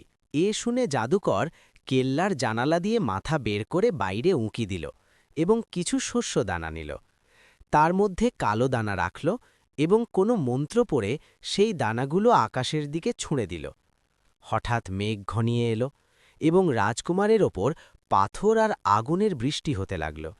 কিন্তু রাজকুমার কি আর ভয় পাওয়ার পাত্র ছিল? সে তৎক্ষণাৎ পবিত্র নাম পড়তে শুরু করে দিল এবং এগিয়ে যেতে লাগল। সেই নামের প্রভাবে যখন আগুন কাছে আসত তখন জল হয়ে বয়ে যেত আর পাথর ধুলো হয়ে যেত। জাদুকর এখন নতুন কোনো জাদু করার চিন্তায় ছিল। এদিকে জানে আলম চলতে চলতে কেল্লার কাছে পৌঁছে গিয়েছিল, কিন্তু কেল্লা সব দিক থেকে বন্ধ ছিল। সে ভাবল, এখন কি করি? সে আবার সেই লোহার পট্টি বের করে দেখল। তাতে লেখা ছিল যে কোনোভাবে এই পট্টি কেল্লার দেওয়ালে লাগিয়ে দাও এবং তারপর ঈশ্বরের শক্তির খেলা দেখো। জানে আলম লাফিয়ে উঠে সেই পট্টি কেল্লার দেওয়ালে লাগিয়ে দিল। পট্টি কেল্লার দেওয়ালে লাগার সাথে সাথেই কেল্লা আগের চেয়ে অনেক বেশি দ্রুত ঘুরতে লাগল। তারপর ঘুরতে ঘুরতে জোরে ভয়ঙ্কর আওয়াজ তৈরি হল, যেন একসাথে 1000টা তোপ দাগানো হয়েছে। তার সাথেই চারদিকে অন্ধকার ছেয়ে গেল। জানে আলম সাহস করে নিজের জায়গায় দাঁড়িয়ে থাকল। কিছুক্ষণ পর অন্ধকার দূর হলে রাজকুমার কি দেখে যে কেল্লা উধাও এবং এক বিশাল জাদুকরের লাশ পড়ে আছে। বড় বড় দাঁত, হাত সমান জিভ, লম্বা লম্বা চুল, গলায় খুলির মালা, তাওয়ার মতো কালো রং আর ভারী শরীর। রাজকুমার অন্যদিকে দেখল যে বালির একটি ঢিবি আছে। সেই ঢিবির ওপর কিছু খড়কুটো আছে। সেগুলোতে নীল হলুদ সুতো জড়ানো আছে আর তাদের মাঝখানে রাজকুমারী আঞ্জুমান আরা অবাক ও দিশেহারা হয়ে বসে আছে। এ সব জাদুর জাল ছিল, যাতে জাদুকর রাজকুমারীকে বন্দী করে রেখেছিল। কিন্তু জাদুকরের মরার সাথে সাথেই তার জাদুও শেষ হয়ে গিয়েছিল। আগে কেউ এই খড়কুটোগুলো হাত দিলেও পুড়ে যেত, কিন্তু এখন আর ভয়ের কোনো কারণ ছিল না। জানে আলম ঝপ করে এগিয়ে গেল এবং সে সেই খড়কুটো আর সুতো ছিঁড়ে একপাশে ফেলে দিল। রাজকুমারী তাকে চিনত না, কিন্তু তৎক্ষণাৎ বুঝে গেল যে এটি কোনো দেশের রাজকুমার, যে আমার খ্যাতি শুনে এখানে এসেছে এবং সাহস নিয়ে কাজ করে আমাকে জাদুকরের বন্দি দশা থেকে মুক্তি দিয়েছে। কৃতজ্ঞতায় তার চোখ নুয়ে এলো। রাজকুমার আঞ্জুমান আরাকে নিয়ে আবার প্রাসাদের দিকে রওনা হল। সেখানে আগেই এই খবর পৌঁছে গিয়েছিল যে রাজকুমার বাজি মেরে নিয়েছে এবং জাদুকরও তার জাদু শেষ করে আঞ্জুমান আরাকে উদ্ধার করেছে। রাজা এই শুভ সংবাদ শোনা মাত্রই তার সকল দরবারীদের সঙ্গে নিয়ে রাজকুমার ও রাজকুমারীর অভ্যর্থনার জন্য বেরিয়ে পড়লেন। রাজকুমারী তখনও কিছুটা পথ অতিক্রম করেছিলেন যে রাজা ও তার দরবারীরা সেখানে পৌঁছে গেলেন। রাজা এগিয়ে গিয়ে জান আলামকে আলিঙ্গন করলেন এবং তার বীরত্বের প্রশংসা করলেন। তারপর নিজের মেয়েকে জড়িয়ে ধরলেন। এরপর দরবারীরা কাছে এলেন এবং তারা রাজকুমার ও রাজকুমারীর ওপর এত সোনার মুদ্রা নিবেদন করলেন যে মুদ্রার স্তূপ হয়ে গেল। সেই সব মুদ্রা গরিবদের মধ্যে বিলিয়ে দেওয়া হলো। তারপর সবাই বাদ্যযন্ত্র বাজিয়ে এবং অভিনন্দন জানাতে জানাতে নগরে প্রবেশ করলেন। এমন ধুমধাম ও আনন্দ সেই দেশের মানুষ আগে কখনো দেখেনি। দরবারি ও কর্মচারীরা, যারা এতদিন রাজকুমারীর দুঃখে কালো পোশাক পরে আসতেন, তারা আজ নতুন ও উজ্জ্বল পোশাক পরলেন। পুরো দেশে অনেক দিন ধরে উৎসব পালিত হল। তারপর রাজা আঞ্জুমান আরার বিবাহ জান আলমের সাথে সম্পন্ন করলেন এবং নিজের রাজ্যও তাকে দিয়ে দিলেন। শ্বশুরবাড়িতে আসা অনেক মাস কেটে গিয়েছিল। অবশেষে একদিন জান আলমের নিজের দেশের কথা মনে পড়ল। বাবা মায়ের কথা মনে করে তার মন ব্যাকুল হতে লাগল। তিনি ভাবতে লাগলেন যে আমি এখানে সুখ ভোগ করছি আর সেখানে বাবা মা আমার পথ চেয়ে বসে আছেন। আমাকে এখন শীঘ্রই ফিরে যেতে হবে। ফিরে যাওয়ার চিন্তার সাথেই তার সেই তোতা পাখি এবং উজিরের ছেলের কথা মনে পড়ল। ভাবতে লাগলেন যে না জানি তোতা পাখিটা এখন কোথায় আছে, আর আমার ছোটবেলার বন্ধু উজিরের ছেলেও বা কী অবস্থায় আছে। আমি তাকে সঙ্গে নিয়েই আঞ্জুমান আরার খুঁজে বেরিয়েছিলাম। আমি রাজকুমারীকে তো পেয়ে গেছি, কিন্তু সে না জানি কোথায় কোথায় ঘুরে বেড়াচ্ছে। এই ভেবে তিনি সিদ্ধান্ত নিলেন যে কোনোভাবে তাকে খুঁজে বের করতে হবে। ভাগ্যে থাকলে তোতা পাখিকেও পাওয়া যাবে, কিন্তু বন্ধুকে খোঁজা আমার কর্তব্য। এই সংকল্প নিয়ে তিনি রাজার দরবারে উপস্থিত হলেন এবং নিজের দেশে ফিরে যাওয়ার ও বন্ধুর খোঁজ করার অনুমতি চাইলেন। রাজা রাজকুমার জান আলমকে নিজের ছেলের মতো ভালোবাসতেন এবং তিনি তাকে কোনোভাবেই নিজের থেকে আলাদা করতে চাইতেন না। কিছুদিন তিনি কথা এড়িয়ে গেলেন, কিন্তু অবশেষে বাধ্য হয়ে অনুমতি দিলেন। তারপর স্বামী স্ত্রী উভয়কে অনেক ধনসম্পদ ও বিশাল সৈন্যবাহিনী দিয়ে বিদায় করলেন। তবে যাওয়ার আগে জান আলমের কাছ থেকে ফিরে আসার প্রতিশ্রুতি অবশ্যই নিলেন। জান আলমের সামনে এখন প্রশ্ন ছিল যে তিনি বন্ধুকে কোথায় খুঁজবেন। তাকে ছাড়া তিনি নিজের দেশে ফিরতে চাইছিলেন না। অনেক ভেবেও যখন কিছু বুঝতে পারলেন না, তখন পকেট থেকে সেই লোহার পাত্রটি বের করে দেখলেন। তাতে লেখা ছিল, পশ্চিম দিকে চলতে থাকো, সাদা উপত্যকায় মনের ইচ্ছা পূর্ণ হবে। জান আলম সাদা উপত্যকার নাম আগে কখনো শোনেননি। সৈন্যদের জিজ্ঞাসা করলে তারা কিছু হদিস দিল। জান আলম এবং আঞ্জুমান আরা সাদা উপত্যকার দিকে রওনা হলেন। সারাদিন যাত্রা করতেন, রাতে তাঁবু ফেলতেন এবং বিশ্রাম নিয়ে পরদিন আবার যাত্রার প্রস্তুতি নিতেন। অনেক দিনের যাত্রার পর রাজকুমার ও রাজকুমারীর এই কাফেলা সাদা উপত্যকায় পৌঁছল। এই উপত্যকাটি সত্যি সাদা ছিল। গাছ সাদা, পাতা সাদা, গাছপালা সাদা এবং তাদের ফুল সাদা, নদী সাদা, পাহাড় সাদা, এমনকি মাটি ও আকাশও সাদা দেখাচ্ছিল। জান আলম সেই সুন্দর উপত্যকা দেখে খুব খুশি হলেন এবং আদেশ দিলেন যে এখানে তাঁবু ফেলা হোক। আদেশ পাওয়ার সাথে সাথেই পোলক ফেলার আগেই উপত্যকায় একটি নগরের মতো তৈরি হয়ে গেল। জান আলম ও আঞ্জুমান আরার আজকীয় তাঁবু একদিকে, দরবারি ও সৈন্যদের তাঁবু অন্যদিকে এবং ব্যবসায়ী ও দোকানদারদের তাঁবু তৃতীয় দিকে। যেন বনের মধ্যে আনন্দ উৎসব শুরু হয়ে গেল। সাদা উপত্যকায় থাকার ৩-৪ দিন পর কেউ একজন জানালো যে এই উপত্যকায় একজন বয়োজ্যেষ্ঠ সাধু আছেন, যিনি অত্যন্ত সিদ্ধ পুরুষ এবং সবসময় ঈশ্বরের আরাধনায় মগ্ন থাকেন। এ কথা শুনে রাজকুমারের মনে ইচ্ছা জাগল যে সেই সাধুর কাছে যাওয়া উচিত। কে জানে, হয়তো এর মাধ্যমেই মনের ইচ্ছা পূর্ণ হবে এবং হারিয়ে যাওয়া বন্ধুর কোনো খোঁজ মিলবে। তিনি সেই সাধুর ঠিকানা ঠিকমতো জেনে নিলেন এবং তারপর আঞ্জুমান আরাকে সাথে নিয়ে সেদিকে রওনা হলেন। সেখানে পৌঁছে তিনি দেখলেন যে এক উজ্জ্বল চেহারার বৃদ্ধ সবুজ আলখাল্লা পরে চাটাই বিছিয়ে ঈশ্বরের ধ্যানে মগ্ন আছেন। জান আলম তখনই চিনে ফেললেন যে ইনি তো সেই সাধু যিনি তাকে লোহার পাত্রী দিয়েছিলেন। তিনি আনন্দিত হয়ে আঞ্জুমান আরাকে জানালেন। তিনিও শুনে খুব খুশি হলেন। সাধু যখন প্রার্থনা শেষ করে তাদের দিকে তাকালেন, জান আলম ও আঞ্জুমান আরা দুজনেই এগিয়ে গিয়ে তার চরণ স্পর্শ করলেন। সাধু তাদের দুজনকে জড়িয়ে ধরলেন, মমতা ও স্নেহে মাথায় হাত বুলিয়ে আশীর্বাদ করলেন। এরপর তিনি জান আলমকে বললেন যে আগামীকাল তুমি একাই আমার কাছে এসো। সাধুর দর্শনের পর জান আলম ও আঞ্জুমান আরা হাসি মুখে ফিরে এলেন। পরদিন সাধুর আদেশ অনুযায়ী জান আলম একাই তার কাছে উপস্থিত হলেন। সাধু তাকে একটি বিশেষ বিদ্যা শেখালেন এবং বললেন যে যখন পরীক্ষার সময় আসবে তখন এই বিদ্যা ধন সম্পদের চেয়েও বেশি কাজে লাগবে, কিন্তু এর সাথেই কঠোর সতর্কতা দিলেন যে এর কথা যদি কাউকে বলো তবে কষ্টে পড়বে। সাবধানতা খুবই জরুরি। এখন তোমার মনে যা ইচ্ছা আছে তা পূর্ণ হয়ে সামনে আসবে। রাজকুমার সেই কথাগুলো মেনে চলার প্রতিশ্রুতি দিলেন এবং তার হাত চুম্বন করলেন। রাজকুমার সাধুর কাছ থেকে ফিরতেই তার সেই বন্ধুর দেখা পেলেন যে হরিণের পিছু নিয়ে ঘোড়া ছুটিয়ে রাজকুমারের থেকে আলাদা হয়ে গিয়েছিল। সে ঘুরতে ঘুরতে তাঁবুর কাছে এসে পড়েছিল। ছেঁড়া কাপড়, বড় চুল, বিধ্বস্ত ভিখারির মতো চেহারা হয়ে গিয়েছিল তার। সে লোকজনকে জিজ্ঞাসা করল যে এখানে কে অবস্থান করছে। লোকজন জান আলমের কাহিনী শোনাল। এ কথা শুনে উজিরের ছেলে মনে মনে খুব খুশি হল। সে জানতে চাইল রাজকুমার কোথায়। লোকজন জানালো কাছেই এক সিদ্ধ সাধু থাকেন, তার কাছে গিয়েছেন। এই কথা হতে হতেই রাজকুমার জান আলম ফিরে এলেন। উজিরের ছেলে এগিয়ে গিয়ে প্রণাম করল। যদিও সে অতি দুর্দশাগ্রস্ত ভিখারির বেশে ছিল, কিন্তু জান আলম তাকে চিনে ফেললেন। তিনি সঙ্গে সঙ্গে এগিয়ে গিয়ে তাকে জড়িয়ে ধরলেন। তারপর নিজের তাঁবুতে নিয়ে গেলেন, স্নান করালেন এবং দামি পোশাক পরিয়ে নিজের কাছে বসালেন। নানা পদের খাবার ও মিষ্টি দিয়ে তাকে আপ্যায়ন করলেন এবং তার ওপর দিয়ে যা যা ঘটেছে তার বর্ণনা শুনলেন। তারপর জান আলম তাকে রাজকুমারী আঞ্জুমান আরার সামনে নিয়ে গিয়ে বললেন যে দেখো, ইনিই সেই বিশ্বস্ত বন্ধু যিনি তোমার খোঁজে আমার সাথে বাড়ি থেকে বেরিয়েছিলেন। এর বিচ্ছেদ আমার হৃদয়ে কাঁটার মতো বিদ্ধ। দেখো, যখন সুদিন আসে তখন বিচ্ছেদ হওয়া মানুষরা মিলে যায়। ভাগ্য আমাদের একে অপরের থেকে দূরে ঠেলে দিয়েছিল। ঈশ্বরের ধন্যবাদ যে আমরা আবার একত্রিত হয়েছি। জান আলম তো এইসব কথা বলছিলেন, ওদিকে উজিরের ছেলে যখন আঞ্জুমান আরাকে দেখল তখন তার মনে কুবুদ্ধি জাগল। সে মনে মনে ভাবতে লাগল যে এমন কোনো পরিকল্পনা করতে হবে যাতে জান আলম রাস্তা থেকে সরে যায় এবং আঞ্জুমান আরার সাথে আমার বিবাহ হয়ে যায়, তাহলে তার পুরো রাজ্য আমার অধিকারে আসবে। সময়ের কি ফের, আপন মানুষকে পর হতে সময় লাগে না। সারা জীবনের বন্ধু মুহূর্তের মধ্যে শত্রু হয়ে যায়। জান আলম তাকে সারাক্ষণ নিজের কাছে রাখতেন। জান আলম তাকে নিজের সাথে ঘটা ঘটনাগুলো শোনাতেন, কিন্তু যখন সেই সাধুর উপদেশের কথা আসত তখন কিছু বলতেন না এবং চুপ থেকে কথা এড়িয়ে যেতেন। উজিরের ছেলে বুঝতে পারল যে এর মধ্যে অবশ্যই কোনো রহস্য আছে।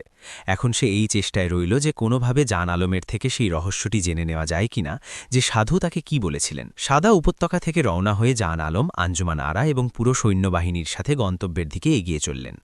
এই সময়ের মধ্যে আঞ্জুমান আরা লক্ষ্য করলেন যে রাজকুমারের বেশিরভাগ সময় এখন উজিরের ছেলের সাথেই কাটছে। তিনি খুব বুদ্ধিমতী ছিলেন। তিনি উজিরের ছেলের চোখের চাহনি দেখেই বুঝে নিয়েছিলেন যে লোকটির উদ্দেশ্য ভালো নয়। একদিন সুযোগ বুঝে তিনি রাজকুমারকে বললেন যে আমার স্বামী, আপনার এই লোকটিকে সারাক্ষণ নিজের সাথে রাখা উচিত নয়। খারাপকে মানুষের থেকে দূরে মনে করা উচিত নয়। পর তো ছাড়ুন, নিজের মানুষদের উপরও কখনো অতি ভরসা করা ঠিক নয়। আঞ্জুমান আরার এই কথা শুনে জান আলমের খুব খারাপ লাগল। তিনি বললেন যে এমন কথা আর কখনো মুখে এনো না। তুমি কি ভাবো আমি এমন মূর্খ যে ভালো মন্দের পার্থক্য করতে পারি না? তুমি তাকে এখন দেখছ, আমার আর তার তো ছোটবেলার সম্পর্ক। আঞ্জুমান আরা রাজকুমারকে ক্রুদ্ধ দেখে হাসতে লাগলেন এবং বললেন যে আপনি তো রাগ করলেন, আমি তো শুধু আমার ধারণা প্রকাশ করেছি। যদি আমার ধারণা ভুল হয় তবে এর চেয়ে ভালো আর কি হতে পারে? আর মূর্খতার কথা যদি বলেন তবে ক্ষমা করবেন। আপনি নিজেই ভাবুন, আপনি যদি বুদ্ধির শত্রু না হতেন তবে কেন কুয়োয় ঝাঁপ দিয়ে জাদুকরীর বন্দিশালায় পড়তেন? একবার এটা তো বলুন যে কোথায় আঞ্জুমান আর কোথায় জঙ্গলের কুয়ো? আর আঞ্জুমান আরা রাজকুমারী ছিল, কোনো মাছ তো ছিল না যে জলের ভেতর সাঁতরে বেড়াবে। আঞ্জুমান আরার কথা শুনে জান আলম কিছুটা অপ্রস্তুত হয়ে পড়লেন। তিনি বললেন যে খুব মজা পেয়েছ তো তুমি, কোথায় কোন কথা আর কোথায় টেনে আনলে। আমার মূর্খতা ছিল তো মূর্খতাই সই। এমন পরিস্থিতিতে অনেক উল্টোপাল্টা কথা হয়েই যায়। এইভাবে আঞ্জুমান আরা উজিরের ছেলের সম্পর্কে যা জান আলমকে বোঝাতে চেয়েছিলেন তা হাসিতেই উড়ে গেল। রাজকুমারের মন পরিষ্কার ছিল, কিন্তু সেই ধূর্ত উজিরের ছেলে সারাক্ষণ সুযোগ খুঁজছিল। একদিন দুপুরের সময় জঙ্গলে একটি নদীর কাছে বিশ্রাম চলছিল। চারদিকে রংবেরঙের ফুল ফুটেছিল, সুগন্ধে মন ভরে যাচ্ছিল। সুন্দর নদী দেখে মন খুশি হওয়ায় জান আলম বন্ধুর হাত ধরে নদীর কিনারে গিয়ে বসলেন। সেই কপট বন্ধু আগে থেকেই পরিকল্পনা করে রেখেছিল। সে কৌশলে জান আলমকে একটি নেশার বস্তু খাইয়ে দিল এবং যখন জান আলম অচৈতন্য হয়ে পড়লেন তখন সে হাহাকার করে কাঁদতে শুরু করল। রাজকুমার তাকে কাঁদতে দেখে বললেন যে সব ঠিক আছে তো, এই কান্নাকাটি কেন? উজিরের ছেলে করুণ মুখ করে বলল যে বন্ধুত্বের যা যা শর্ত দুনিয়ায় আছে তা সব আমি পূরণ করেছি। আপনার জন্য ঘর ছাড়া হয়েছি, কত কষ্ট সহেছি, কিন্তু তার ফল কি পেলাম? যখন আপনি নিজেই আপনার বন্ধুর কাছে কথা লুকাতে লাগলেন তখন আর কার কাছে কি আশা করা যায়? জান আলম তখন নেশার ঘোরে ছিলেন। বন্ধুর কান্না দেখে অস্থির হয়ে পড়লেন। তিনি এটা ভাবলেন না যে এটা সেই নিমক হারামের ছল এবং এও ভাবলেন না যে এর পরিণাম কি হবে। তিনি বললেন যে তোমার যদি শুধু এই কথাতেই দুঃখ হয় তবে শোনো, আমি তোমাকে তাও বলে দিচ্ছি। সেই সাধু আমাকে এই কথা শিখিয়েছেন যে আমি যার শরীরে চাই নিজের আত্মা নিয়ে যেতে পারি। উজিরের ছেলে জিজ্ঞাসা করল যে কিভাবে? এর ওপর জান আলম সেই বিদ্যা বলে দিলেন। যখন উজিরের ছেলে সবকিছু জেনে গেল তখন সে বলল যে আমার কাছে এই কথা অসম্ভব মনে হচ্ছে। যতক্ষণ না চোখে দেখব ততক্ষণ বিশ্বাস করা কঠিন। রাজকুমার বললেন যে এসব তুমি এখনই নিজের চোখে দেখতে পাবে। এই বলে তিনি উঠলেন এবং জঙ্গলের দিকে এগিয়ে গেলেন। কিছু পথ যেতেই একটি মরা বাঁদর পড়ে থাকতে দেখলেন। উজিরের ছেলেকে বললেন যে দেখো, আমি এই বাঁদরের শরীরে প্রবেশ করছি। এই বলে তিনি মাটিতে শুয়ে পড়লেন। তিনি শোয়া মাত্রই বাঁদরটি উঠে দাঁড়িয়ে গেল। উজিরের ছেলে সব বুঝতে পারল। সে তক্ষুনি মাটিতে শুয়ে পড়ল এবং নিজের আত্মাকে জান আলমের খালি শরীরে নিয়ে এলো এবং উঠে দাঁড়াল। তারপর কোমর থেকে তলোয়ার বের করে নিজের পুরনো খালি শরীরের টুকরো টুকরো করে নদীতে ফেলে দিল। এরপর সেই নিমাখারাম তলোয়ার নিয়ে বাঁদরের পিছু দৌড়াল। রাজকুমার বেচারা, যিনি বাঁদরের শরীরে ছিলেন, তিনি পালিয়ে গাছের পাতার আড়ালে লুকিয়ে পড়লেন। এখন সেই নিমাখারাম নিজের পোশাকে রক্ত ছিটিয়ে সোজা আঞ্জুমান আরার তাঁবুতে এলো। কান্নাকাটি করতে লাগল এবং চিৎকার করে বলতে লাগল যে সর্বনাশ হয়ে গেছে। আমি উজিরের ছেলের সাথে ঘুরছিলাম যে হঠাৎ জঙ্গল থেকে একটি বাঘ বেরোল এবং তাকে তুলে নিয়ে গেল। যদিও আমি অনেক সাহস দেখিয়েছি, তলোয়ার দিয়ে তার উপর হামলা করেছি, কিন্তু সে বন্ধুকে ছাড়ল না এবং নিয়েই গেল। আঞ্জুমানারা দুঃখ প্রকাশ করলেন যে মৃত্যুর সামনে কার জোর চলে। মৃত্যুর দূতের সামনে তো বড় বড় বীরদেরও প্রাণ উড়ে যায়। হয়তো ওই বেচারার কপালে এভাবেই মরণ লেখা ছিল। আঞ্জুমানারা দুঃখ প্রকাশ করছিল এবং সেই সঙ্গে আশ্চর্য হয়ে ওই নকল জান আলমের দিকে তাকিয়েছিল। তাকে কেমন যেন বদলে যাওয়া মনে হচ্ছিল এবং তার আচরণে এমন এক ঘাবড়ে যাওয়ার ভাব প্রকাশ পাচ্ছিল যে আঞ্জুমানারার মনে অকারণে সন্দেহ দানা বাঁধছিল। নকল রাজকুমার আঞ্জুমানারার তাঁবু থেকে বেরিয়ে নিজের তাঁবুতে এলো। সে মনে মনে খুব খুশি ছিল যে আপদ বিদায় হয়েছে, কিন্তু ওদিকে আঞ্জুমানারা ক্রমাগত চিন্তাভাবনা করছিল। ভাবতে ভাবতে অনেকক্ষণ পর তার মনে এই খেয়াল এলো যে যদিও চেহারা হুবহু জান আলমের মতো, কিন্তু চালচলন উজিরের ছেলের সঙ্গে মিলছে। মনে মনে বলল যে গজব হয়ে গেল, ভাগ্য পাল্টে গেল, রাজকুমারের থেকে আমি বিচ্ছিন্ন হয়ে গেলাম। তারপর মনে মনে ভাবল যে এর পরীক্ষা করা উচিত। সন্ধ্যা হতেই সে নিজের তাঁবুর দরজায় পাহারাদার নিযুক্ত করে দিল এবং তাদের আদেশ দিল যে সারা রাত জেগে পাহারা দিতে থাকো। রাজকুমার তো দূরের কথা, কোনো স্বর্গীয় দূত এলেও যেন ভেতরে প্রবেশ করতে না পারে। যখন রাত হল তখন নকল রাজকুমার আঞ্জুমানারার তাঁবুতে আসতে লাগল, কিন্তু পাহারাদাররা তাকে ভেতরে যেতে দিল না এবং সে নিজের তাঁবুতে ফিরে গিয়ে শুয়ে রইল। সকাল হলে আঞ্জুমানারার বিশ্বাস হয়ে গেল যে এটি নকল জান আলমের বেশে উজিরের ছেলে। যদি জান আলম হতো তবে ভয় না পেয়েই এগিয়ে আসত। সেই সময় তার মনে পড়ল যে একবার জান আলম হালকাভাবে উল্লেখ করেছিল যে এক মহাপুরুষ তাকে এমন এক বিদ্যা শিখিয়েছেন যার সাহায্যে সে যার শরীরে ইচ্ছা নিজের আত্মা নিয়ে যেতে পারে। আঞ্জুমানারা ভাবতে লাগল যে জান আলম নিশ্চয়ই এই গোপন কথা উজিরের ছেলেকে বলে দিয়েছে। আমার তার মতলব নিয়ে প্রথম দিন থেকেই সন্দেহ ছিল, কিন্তু সরল রাজকুমার আমার কথাকে গুরুত্ব দেয়নি এবং তার ফল হাতে নাতে পেল। এখন জানি না সে কোথায় এবং কোন রূপে আছে। সন্ধ্যা হতেই কুচকাওয়াজের প্রস্তুতি শুরু হলো। খবরদাতারা নকল রাজকুমারকে জানালো যে এখান থেকে 5 ক্রোশ দূরে একটি নগর আছে, সেখানকার শাসক গজনফর শাহ। নকল রাজকুমার আদেশ দিল যে আমরা সেই দিকেই যাব, আমাদের তাঁবু যেন নগরের পাশে খাটিয়ে দেওয়া হয়। পুরো সৈন্যদল রওনা হলো এবং দিন শেষ হওয়ার আগেই গজনফর শাহের নগরের বাইরে পৌঁছে গেল। রাজকুমার এবং রাজকুমারীর তাঁবু খাটানো হলো, দরবারি এবং সৈন্যরাও তাদের তাঁবু গাড়ল। আঞ্জুমানারা তাঁবুতে গেলে নকল রাজকুমারও সেখানে এলো। রাজকুমারী মনে মনে খুব ভীত ছিল, কিন্তু নকল রাজকুমার নিজেও মনে মনে ভয় পাচ্ছিল যে তার কোনো আচরণে রাজকুমারীর মনে যেন সন্দেহ তৈরি না হয়। তাই কিছুক্ষণ বসে থেকে সে নিজের তাঁবুতে ফিরে গেল। আঞ্জুমানারা মনে মনে ঈশ্বরকে ধন্যবাদ দিতে লাগল। ওদিকে গজনফর শাহ খবর পেল যে নগরের পাশে একটি বিশাল সৈন্যদল এসে থেমেছে। সে খুব চিন্তিত হয়ে পড়ল। সে তার এক মন্ত্রীকে সব খবর জানার জন্য সৈন্যদলের কাছে পাঠাল। মন্ত্রী নকল রাজকুমারের সেবায় উপস্থিত হল। নকল রাজকুমার ও তো আসলে এক মন্ত্রীরই ছেলে ছিল। শাসন এবং রাজ্যের ধরন সে নিজের চোখে দেখেছিল। সে মন্ত্রীকে সান্ত্বনা দিয়ে বলল যে ঘাবড়ানোর কিছু নেই, আমরা কেবল ভ্রমণের জন্য বেরিয়েছি। এখানকার রাজার খ্যাতি শুনে দেখার ইচ্ছা হল, তাই এখানে এসেছি। এই বলে সে মন্ত্রীকে উপহার দিল এবং রাজার জন্য কিছু দামি উপঢৌকন দিয়ে তাকে বিদায় করল।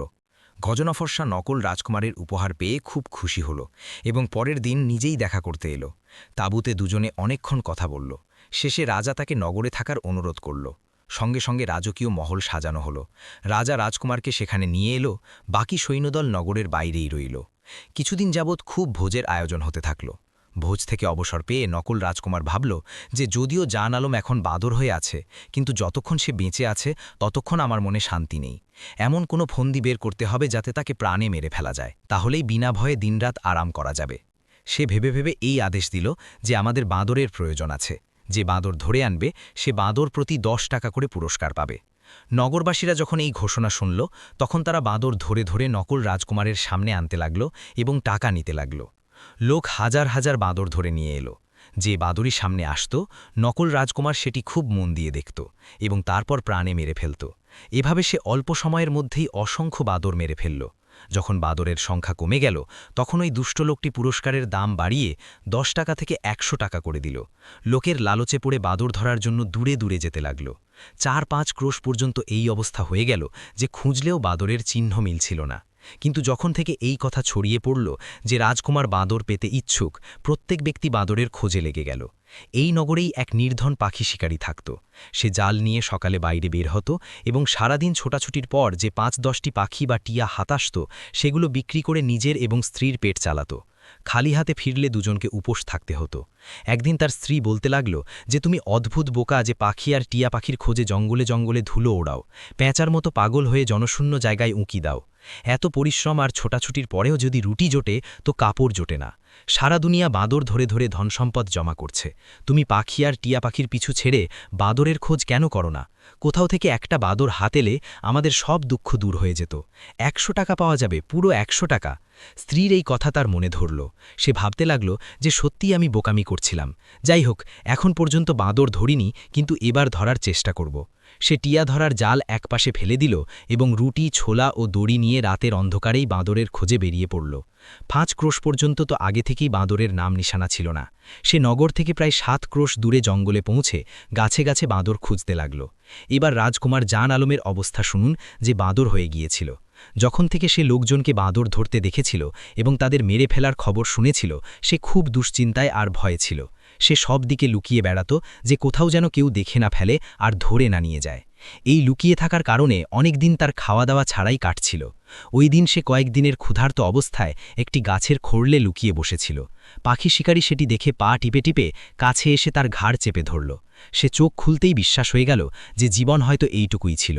ওই ব্যক্তি কোমর থেকে দড়ি খুলল, তাকে শক্ত করে বাঁধল এবং নগরের পথ ধরল। কিছুদূর যাওয়ার পর বাঁদর দুঃখভরা গলায় বলল যে ওহে মানুষ, কেন এক নির্দোষের রক্ত নিজের ঘাড়ে নিচ্ছ? কেন সময়ের মার খাওয়া এক অভাগাকে আরও কষ্ট দিচ্ছ? ওই ব্যক্তি বাঁদরকে মানুষের মতো কথা বলতে দেখে অবাক হলো, কিন্তু তারপর বলতে লাগল যে বাহ, তুমি কি আমাকে কথা দিয়ে ভয় দেখাচ্ছ? তুমি দেবদূত হও বা জিন, আমার বয়েই গেল, আমি তোমাকে কখনো ছাড়ব না। আজ ভাগ্য পরীক্ষা করতে গিয়েছিলাম, তাই এই জিনিস হাতে এসেছে। তোমাকে রাজাকে দেব, 100 টাকা নেব আর মুজ করব। বাঁদর এটা শুনেই স্তব্ধ হয়ে গেল। যদিও সে ওই ব্যক্তির কাছে অনেক অনুনয় বিনয় করল, কিন্তু তার মাথায় তো 100 টাকার লোভ ভূত হয়ে চেপেছিল। সে বাঁদরের একটি কথাও শুনল না, দ্রুত পায়ে হেঁটে সন্ধ্যায় বাড়ি ফিরল এবং নিজের স্ত্রীকে বলতে লাগল যে ভাগ্যবতী, খুব ভালো সময় বাড়ি থেকে বেরিয়েছিলাম, কোনো খাটুনি ছাড়াই এই মাল হাতে এসে গেছে। সন্ধ্যা হয়ে গিয়েছিল। স্ত্রী হাতে প্রদীপ নিয়ে বাঁদরটিকে দেখতে লাগল। বাঁদর ভাবল যে ওই লোকটি তো আমার ওপর দয়া করেনি, এখানেও একবার ভাগ্য পরীক্ষা করে দেখি। এটি স্ত্রীলোক এবং স্ত্রীলোকেদের হৃদয় কোমল হয়, হয়তো আমার অবস্থা দেখে তার করুণা হতে পারে। এই ভেবে সে ওই মহিলাকে প্রণাম করল। সে ভয় পেল। বাঁদর বলল যে একবার ভয় ছেড়ে আমার দুটি কথা শোনো। ওই স্ত্রীলোক বাঁদরের মানুষের মতো কথা বলাকে আশ্চর্যের বিষয় মনে করল এবং বলল যে বলো, কি বলতে চাও? বাঁদর বলল যে আমরা প্রবাসী, বিপদে পড়েছি, ঘর থেকে দূরে বন্দী হয়ে আছি। বাবা মা কত আদর ভালোবাসায় আমাকে বড় করেছেন। ভাগ্যের লিখন আমাকে ঘর ছাড়া করেছে। কপাল এমন খারাপ দিন দেখালো যে তোমার কাছে বন্দী হয়ে এলাম। সকালে আমরা মারা যাব, 100 টাকা তোমার হাতে আসবে, কিন্তু এক নির্দোষের রক্তের দায় তোমার ঘাড়ে থাকবে। এর বিচার শেষ বিচারের দিনে পাবে। স্বর্গের বদলে নরকে জায়গা হবে। টাকা পয়সা হাতের ময়লা, এর ওপর যে লোভ করছো, এই টাকা কতদিন খাবে? খুনের দাগ বেঁচে থাকতে মুছবে না, ধুতে ধুতে মরে যাবে। যদি আমাদের অবস্থার ওপর দয়া করো, তবে ঈশ্বর অন্য কোনো পথ বের করে দেবেন। 100 টাকার বদলে তোমার ঘর সোনার মোহরে ভরে যাবে। যদিও এভাবে বেঁচে থাকার চেয়ে মরে যাওয়া ভালো, কিন্তু ঈশ্বর জানেন আমাদের কপালে কি আছে। যে ঈশ্বরের নামে নিজেকে সঁপে দেয়, আল্লাহ সব অবস্থাতেই তার সহায় হন। তুমি কি ইয়েমেনের রাজার কাহিনী শোনোনি? সে একটি রাজ্য ঈশ্বরের নামে দিয়েছিল, তো দুটো পেয়েছিল, কিন্তু লোভীরা প্রাণ হারিয়েছে। স্ত্রীলোকটি বাঁদরের কথা শুনে চিন্তায় পড়ে গেল। তারপর বলতে লাগল যে শোনাও তো দেখি, কেমন কাহিনী সেই ইয়েমেনের রাজার? স্ত্রীর কথায় বাঁদর কিছুটা সাহস পেল, তার মনে কিছুটা আশা জাগল এবং সে গল্প বলতে শুরু করল। বলতে লাগল যে ইয়েমেন দেশে এক রাজা ছিল। তার দেশ ধন দৌলতে পরিপূর্ণ ছিল এবং প্রজারা সুখে ছিল। সে খুব দয়ালু, দাতা এবং উদার হৃদয়ের মানুষ ছিল। তার দরজা থেকে কোনো প্রার্থী খালি হাতে ফিরত না। যে তার সামনে যেত, সে তার মনের মতো উপহার পেত। তার দানশীলতার কথা সব জায়গায় চর্চিত ছিল, এমনকি সে ঈশ্বরপ্রেমী নামে বিখ্যাত হয়ে গিয়েছিল। একদিন ওই রাজার দরবারে এক ব্যক্তি এলো এবং প্রণাম করার পর সে নিবেদন করল যে মহারাজ, যদি আপনি সত্যিই ঈশ্বরপ্রেমী হন তবে 3 দিনের জন্য আপনার রাজ্য আমার হাতে ছেড়ে দিন। আপনি বাড়িতে গিয়ে বসুন এবং আমাকে এই সিংহাসনে বসে শাসন করতে দিন। রাজা সেই মুহূর্তেই সিংহাসন থেকে নেমে এলো এবং সবাইকে আদেশ দিল যে এই ব্যক্তির আদেশ পালন করো। যে এর আজ্ঞা মানবে না তার ওপর রাজদণ্ড নেমে আসবে। বন্ধুরা, এই কাহিনী চলছে। এর পরের অংশ পরের ভিডিওতে দেখুন।